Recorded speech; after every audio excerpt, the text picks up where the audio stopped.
예수 그리스도의 이름으로 기도드리옵나이다. 아멘. 하나님의 말씀은 사무엘하 21장입니다.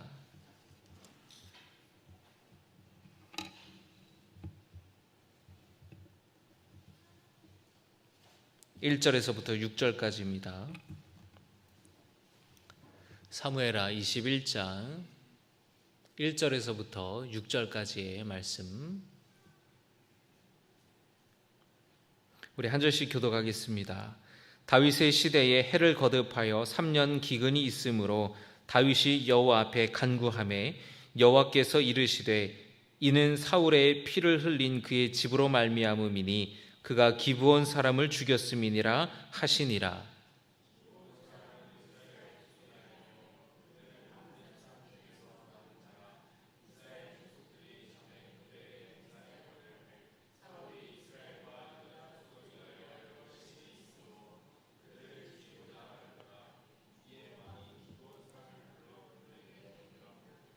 다윗이 그들에게 묻되 내가 너희를 위하여 어떻게 하랴? 내가 어떻게 속죄하여야 너희가 여호와의 기업을 위하여 복을 빌겠느냐 하니,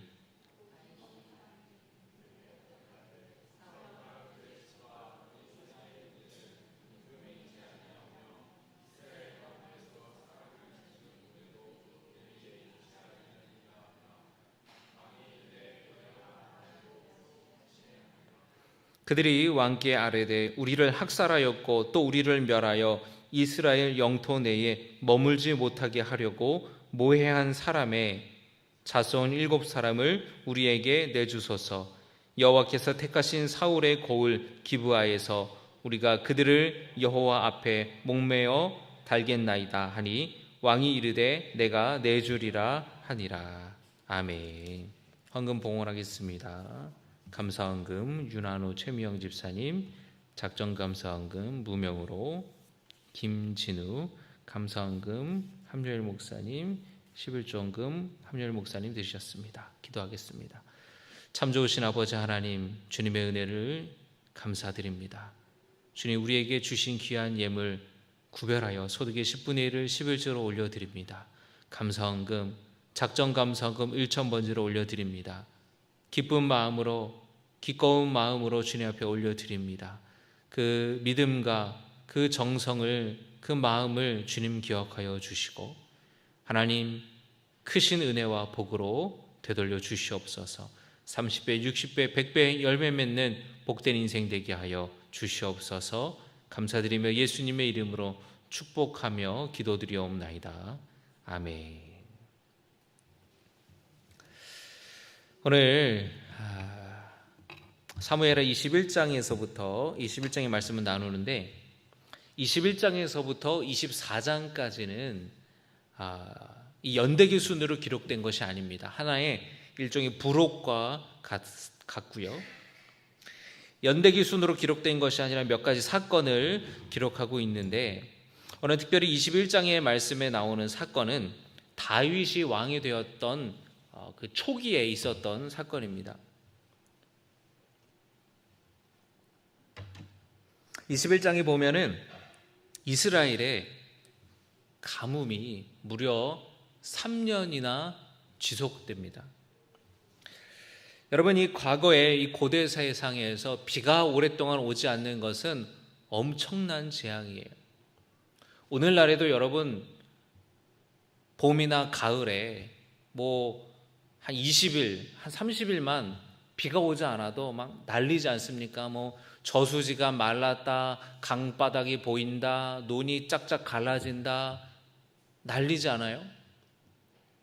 여러분, 만약에 가물어서 그 가뭄이 한 달, 두 달이 아니라 만약에 1년 또 2년, 3년이나 지속된다 한다면 어떤 일이 생길까요?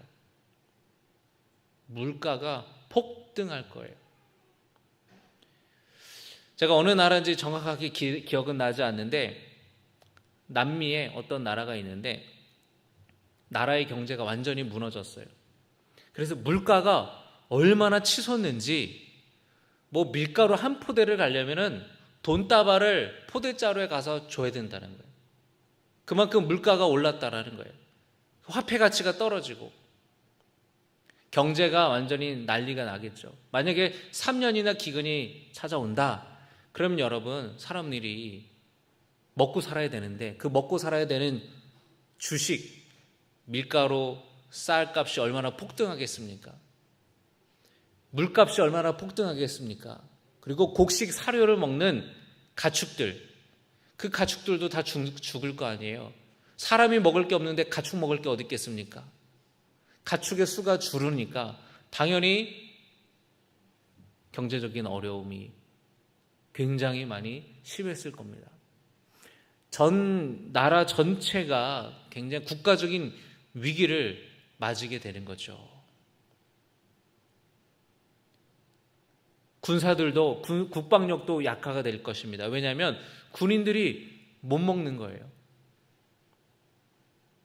이런 국가적인 재앙이, 이 가뭄이 3년이나 이스라엘 땅에 지속이 되었어요. 다윗은 분명히 오랫동안 이렇게 비가 오지 않는 데에는 분명한 이유가 있을 것이다 라고 생각을 하여서 이 문제를 놓고 다윗이 하나님께 기도하였습니다. 하나님께서 다윗에게 응답하시기를 사울 왕이 기브온 사람들과의 언약을 깨고 그들을 죽이려 했기 때문이다 라고 이 가뭄의 원인에 대해서 하나님께서 말씀해 주세요. 이 일은 여호수아가 이스라엘 백성들을 이끌고 가나안을 정복했던 시대로 거슬러 올라갑니다. 이스라엘 군대가 요단강을 건너서 여리고 성을 함락하고 아이성을 함락했어요. 가나안 족속 중에 하나인 기브온 사람들은 여리고 성과 아이성을 차례대로 함락시켰다라는 소문을 듣습니다. 이스라엘 백성들이 가나안 땅에 들어오기 직전에 40년간을 광야 생활하면서 또 그 이전에 어떻게 그들이 애굽에서 노예로 살다가 탈출하게 되었는지를 소문을 들었어요. 그러니까 이스라엘 백성들이 믿는 하나님, 그 하나님이 정말 참 하나님이시구나. 그리고 이들을 우리는 절대로 당해낼 수가 없다. 다 지금 성이 하나 차례대로 성이 함락되고 사람들이, 이 가나안 족속들이 다 도망가고 죽임당하는데 이러다가 우리도 다 죽게 생겼구나. 안 되겠다 싶어서 이스라엘 백성들에게 화친을 맺으러 갑니다. 항복을 하는 거예요. 우리 항복할 때니까 죽이지 마세요. 그런데 화친을 맺는데 어떻게 화친을 맺냐면 자기네들이 가나안 족속이라는 정체를 숨겨요. 왜냐하면 가나안 족속이라는 것을 여호수아가 안다면 절대로 화친을 맺지 않을 것이기 때문에 먼 나라, 아주 먼 나라에서 온 사람이라고 하면서 행색도 그렇게 하고 여호수아를 찾아옵니다. 그러면서 당신네 얘기들을 잘 들었는데 우리는 먼 나라, 가나안 사람 아니에요. 먼 나라에서 왔는데 우리가 화친을 좀 맺었으면 좋겠습니다. 우리 서로 해하지 말고 우리 같은 편입니다. 우리는 당신들을 항복합니다. 이런 식으로 싸우지 맙시다. 약속합시다. 그래서 여호수아가 자세히 확인해 보지도 않고 하나님의 이름으로 이 기브온 사람들과 화친을 맺어요. 언약을 맺습니다. 그런데 며칠 뒤에 알고 보니까 그게 아닌 거예요. 이 사람들이 먼 나라에서 온 사람이 아니라 바로 이 땅에서 살아가는 가나안 족속 중에 한 무리라는 것을 여호수아가 깨닫습니다. 그런데 아무리 그들이 속이고 들어와서 맺은 약속이라고 할지라도 하나님의 이름으로 맺은 언약이기 때문에 그거를 여호수아가 깰 수가 없었어요. 그 맹세를 지켜야만 했습니다. 그래서 이 기브온 사람들은 여호수아와 맺었던 그 언약으로 말미암아 이스라엘 백성들에게 죽임당하지 않고 그들과 함께 살아가게 되었어요. 그리고 이스라엘의 하나님께서는 기브온 사람들의 하나님이 되어주셨습니다. 가나안 사람들이었지만 기브온 사람들은 하나님을 섬기는 사람들이 되었다라는 거예요. 여리고성의 기생 라합처럼 이방 여인이었지만 그 라합이 믿음으로 말미암아 구원받은 것처럼 이 기브온 사람들도 하나님의 주권을 인정하고 하나님을 경외하는 믿음으로 그들이 죽지 않고 구원받고 하나님을 믿고 하나님을 섬기는 백성들이 되었다라는 것이에요. 그들은 하나님께 제사를 드리는 제단을 위해 나무를 패고 물을 길어오는 일들을 맡았습니다. 그러니까 다시 말하면 하나님을 예배하는 일을 돕는, 하나님을 예배하는 일에 섬기는 헌신하는 삶을 이들이 살았다라는 것이에요. 그런데 후대에 와서 사울 왕이 그 기브온 사람들을 말살시키려고 했다라는 거예요. 여러분 2절의 말씀, 오늘 사무엘하 21장 2절의 말씀을 같이 한번 보겠습니다. 2절입니다. 같이 봉독합니다. 시작. 기브온 사람들은 이스라엘 족속이 아니요 그들은 아모리 사람 중에서 남은 자라. 이스라엘 족속들이 전에 그들에게 맹세하였거늘 사울이 이스라엘과 유다 족속을 위하여 열심히 있으므로 그들을 죽이고자 하였더라. 자, 여러분 분명히 오래전에 여호수아와 기브온 사람들은 언약을 맺었어요. 하나님의 이름으로 언약을 맺었어요. 그것은 누구도 깰 수가 없는 겁니다. 그런데 사울이 이 기브온 사람들을 죽이려고 했다라는 겁니다. 이스라엘과 유다 족속을 위하여 열심히 있으므로 라고 되어 있어요. 여러분 여기서 이스라엘은 북쪽 지역의 이스라엘 지파들을 말하는 것이고요. 유다 족속은 이 유다 지파를 말하는 것이에요. 그들을 위해서 열심히 있었다라는 겁니다. 여러분 사울 왕은 어쩌자고 하나님이 지켜주시기로 언약하신 그 기브온 주민들을 죽이려고 했을까? 죽였던 것일까요? 왜 그랬을까요? 여러분 더 우리를 당혹시키는 것은 이 사울이 바로 기브온 출신이라는 겁니다. 여러분 지금 이 사건이 이해가 되세요?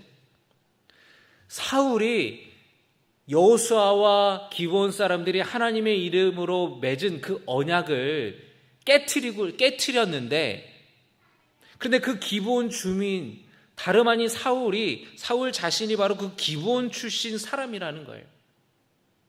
역대상 9장 35절의 말씀에 기브온의 조상 여이엘은 기브온에 거주하였으니 그의 아내의 이름은 마아가라. 자, 이러면서 그 자손에 대해서 나와요.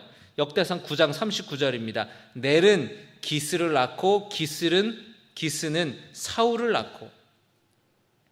자, 사울이 바로 기브온 자손 혈통이라는 거예요. 사울 왕, 이스라엘 초대 왕이었던 사울 왕은 다시 말하면 이 정통 이스라엘 유대인이 아니었다라는 거예요.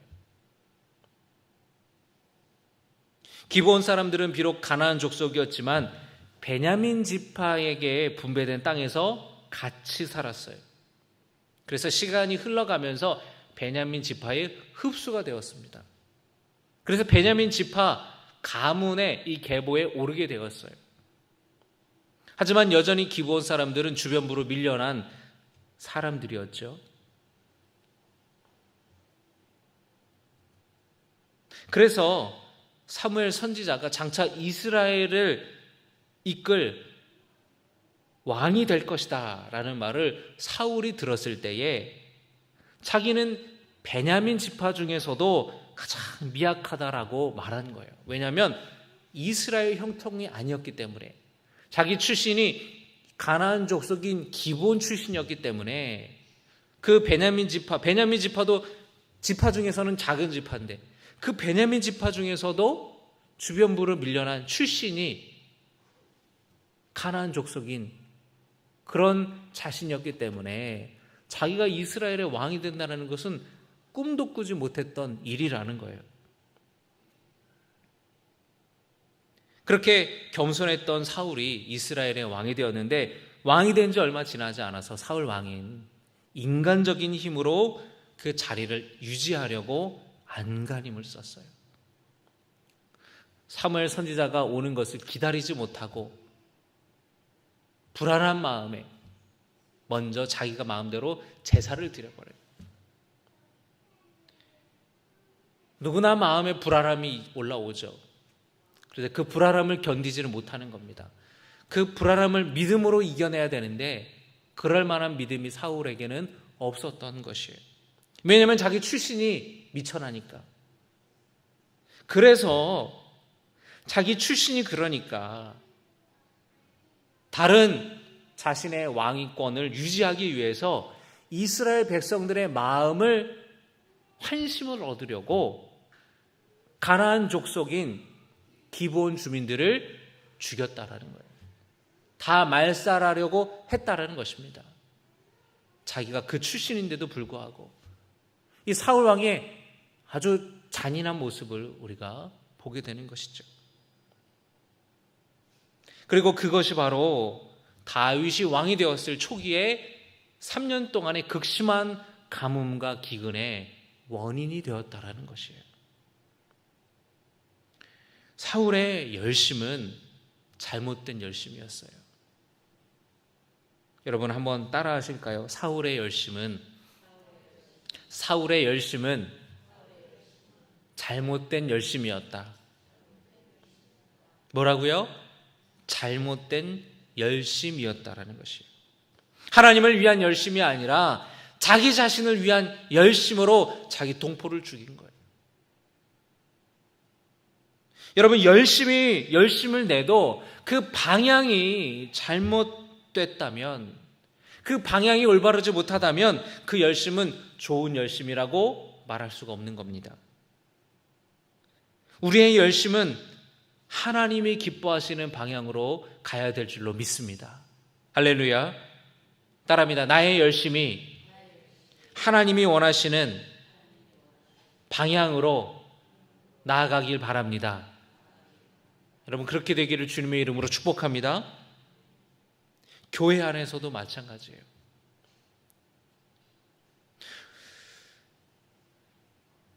교회가 사랑으로 하나 되게 하고 성도들이 한 마음을 갖게 하고 한 뜻이 되게 하는데 우리의 열심을 내야 돼요. 싸우고 다투는데 열심히 돼서는 안 됩니다. 분열하고 부정적인 말하고 남을 깎아내리고 남을 비판하고 뒷말하고 그런 것에 열심을 하면 안 돼요. 그거는 상처를 주는 것이고 아픔을 주는 것이고 분열을 하게 되고 교회를 무너뜨리는 거예요. 여러분 사탄의 별명이 뭐예요? 이간질하는 자예요. 부정적인 거를 말하는 거예요. 하나님과 사람들 사이를 멀어지게 하고 사람과 사람 사이를 멀어지게 하는 것 마귀가 하는 일입니다. 열심을 내야 되는 데에 우리는 올바른 열심을 내야 돼요. 어떤 사람들은 비판하는 데 열심입니다. 부정적인 것에 대해 열심이에요. 교회를 비판하고 목사들을 비판하고 성도들을 비판하고 장로님들을 비판하고 어떤 사람들은 담임 목사의 목회 방향과 맞춰서 함께 열심을 내는 것이 아니라 반대로 열심을 내는 거예요. 여러분 용인에서 추석 명절을 맞았어요. 다 용인에서 이제 부산 방향으로 경부선을 타는데 왜 이렇게 안 막히지? 신나게 밟으면서 막 가다 보니까 서울이 표지판이 나와요. 어떻게 된 거예요? 방향을 잘못 잡은 거예요. 부산 방향으로 여러분 경부선이 서울과 부산 도로잖아요. 경부선으로 나는 방향을 잡고 가야 되는데 열심히 악셀레터를 밟았는데 방향을 잘못 들어서 서울 방향으로 간다면 어떻게 점점 더 멀어지는 거예요. 내비게이션이 2시간 찍었는데 거꾸로 올라가면 2시간이 2시간 30분이 되고 30분, 3시간이 되는 거예요. 아무리 열심히 가봐야 소용이 없는 겁니다. 여러분 북이스라엘의 아합 왕을 보세요. 아하방이 여러분 얼마나 열심히였습니까? 열심히 믿었어요. 그런데 뭘 열심히 믿었어요? 바알을 열심히 믿었어요. 바알을. 하나님의 종들을 박해하고 죽이는 데 열심히 했어요. 신약 시대의 제사장들과 율법학자들과 바리새인들도 무지하게 열심히 했어요. 어떤 것에 열심히 했습니까? 자기 의를 내세우는데. 다른 사람들을 정죄하는데 열심을 내는 사람들이었어요. 열심이라고 다 똑같은 열심이 아니라는 겁니다. 열심이라고 다 좋은 게 아니라는 거예요.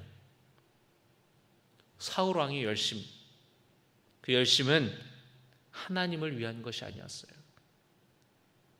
이스라엘 백성들을 위한 열심도 아니었습니다. 그 열심은 자기를 위한 열심이었어요. 백성들의 마음을 사서, 환심을 사서 자기 왕권을 강화하려는 이기적인 잘못된 열심이었어요. 그 열심은 같은 동포였던 기브온 사람들을 무참하게 죽이고 엄청나게 큰 상처를 남기게 되었고, 하나님이 약속하신 그 언약을 깨트려서 하나님의 진노를 가져오게 되었다라는 것이에요. 그래서 이 일로 말미암아 3년이나 이스라엘 땅에 가뭄이 찾아온 것입니다. 사울 왕은 죽었지만 그 죄의 대가는 사울 왕의 자식들이 대신 대가를 치러야 했어요. 사울 왕의 자식들이 7명이 붙잡혀 죽었어요. 7이라는 숫자, 기브온 사람들이 7명 죽었기 때문에 사울의 자식들 중에서 7명을 붙잡은 것이 아니라 7이라는 것은 완전한 것을 상징하는 숫자이기 때문에 7명의 자식들을 붙잡은 거예요. 이들이 죽은 다음에 먼저 이미 세상을 떠난 사울 왕과 요나단의 그 시신을 화장시켜서, 그래서 그 뼈들을 추스려서 모시고 있었거든요. 다윗이 그 사울 왕과 요나단의 뼈를 죽은 7명의 사울의 후손들과 함께 가족의 묘에 장사를 지내줍니다. 다윗은 사울 왕과 다르게 사울 왕과 요나단과 맺은 언약을 신실하게 지켰어요. 그리고 요나단의 아들 무비보셋은 처형당하지 않게 다윗이 지켜주었습니다. 이 일이 이렇게 만회가 된 후에 하나님은 그 땅에 다시 비를 내려주셨습니다. 그 땅에 올바르게 공의가 세워질 때에, 정의가 세워졌을 때에 하나님은 다시 비를 내려주세요. 그 재앙을 걷어가십니다. 여러분, 우리나라와 민족, 이 땅에 공의가 세워질 때, 이 땅에 다시 정의가 세워질 때에 나라에 임한 어려움이 사라지고 하나님의 복이 임할 줄로 믿습니다.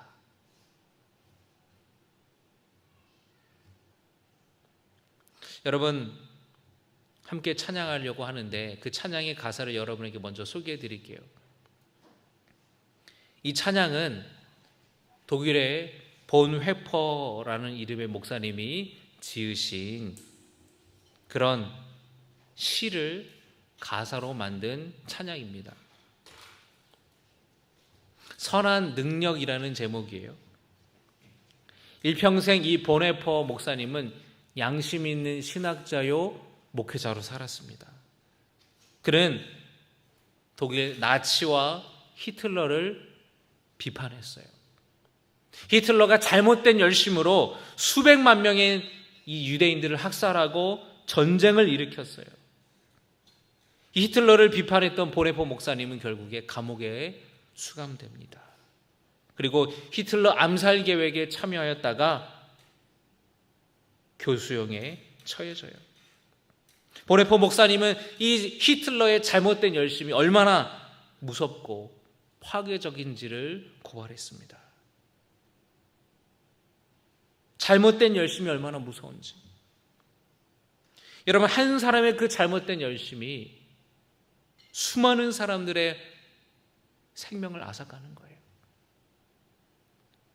사울 왕의 잘못된 열심이 자기 동포인, 자기 민족인, 자기 출신인 기브온 사람들을 죽이고 지울 수 없는 상처를 주었어요. 그 사울 왕의 죄로 인하여서 이스라엘에 3년이나 비가 오지 않는 기근이 임했던 것이에요. 여러분, 오늘 말씀을 기억하면서 우리가 열심을 내되 나 자신을 위한 이기적인 열심, 자기 중심적인 열심이 아니라 하나님을 위한 열심, 교회를 위한 열심, 공동체, 이 나라와 이 민족을 위한 열심을 내는 성도 되시기를 주님의 이름으로 축복합니다. 잘못된 방향이라면 우리가 열심을 낼수록 하나님과 멀어지게 될 것이에요. 더 공동체를 파괴하게 될 것입니다. 여러분에게 열심이 있으십니까? 없다면 열심을 내시길 바랍니다. 여러분의 열심이 올바른 열심입니까? 아니면 잘못된 열심인가요? 잘못된 열심이라면 나를 위한, 나를 드러내기 위한 자기중심적인 열심이라면 여러분의 그 열심의 방향을 바꿔서 하나님을 위한 열심, 내 열심이 하나님이 보시기에 기뻐하시는 그 방향으로 나아가는 성도 되시기를 바랍니다. 그래서 우리의 열심이 하나님이 기뻐하시는 열심으로 주님을 위해서 일하는 성도 되어서 주님이 주시는 선한 능력으로 일어서는, 나의 열심이 생명을 살리고, 나의 열심이 영혼을 살리고, 나의 열심이 사람들을 살리고 교회를 살리는 그런 열심이 되기를 원합니다. 하나님은 지금도 그 열심 있는 사람을 찾고 계시고 기다리고 계세요. 그 사람이 저와 여러분이 되기를 주님의 이름으로 소망합니다. 우리 함께 이 시간에 선한 능력으로 찬양하고 함께 기도합시다.